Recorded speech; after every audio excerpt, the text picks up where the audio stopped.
Alors éventuellement, on va mettre un bémol, on va aller jusqu'au bout de sa stratégie. Si tu es chef d'entreprise, emprunte plutôt que de sortir du salaire ou des dividendes. C'est pas idiot une fois de plus. En effet, l'argent il arrive sur ta société. Tu vas payer soit de l'IS, on va simplifier 25%. Et ensuite, quand tout le monde parle des dividendes, sortez-vous des dividendes, c'est le hack ultime. Vas-y Franjo, tu as payé 25% sur ton IS. Ensuite, tu te sors des dividendes, tu as 30%. Je crois que ça a augmenté en plus. Déjà, tu es à 55%.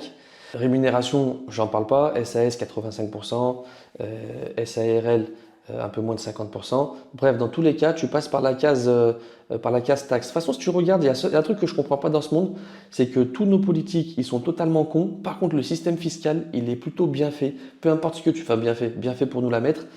Peu importe ce que tu fais, ils retombent toujours sur leurs pattes. C'est incroyable. Au niveau des chiffres, c'est toujours à peu près la même. Donc bref, son principe de rémunère-toi pas en salaire, rémunère-toi pas en dividende, pas débile du tout.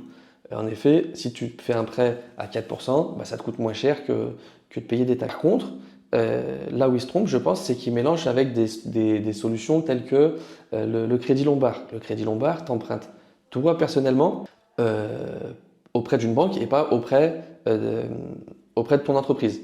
Et donc ça, c'est légal. Mais ça, c'est pareil. Pour faire un crédit lombard, il faut avoir des actifs. Il faut, euh, euh, il faut qu'une fois de plus, que ton père il t'ait laissé 5 maisons et qu'elles soient payées. Sinon, il n'y a pas de crédit lombard. Bref, il faut que tu aies des actifs, du cash, de l'assurance vie, quelque chose, tu vois.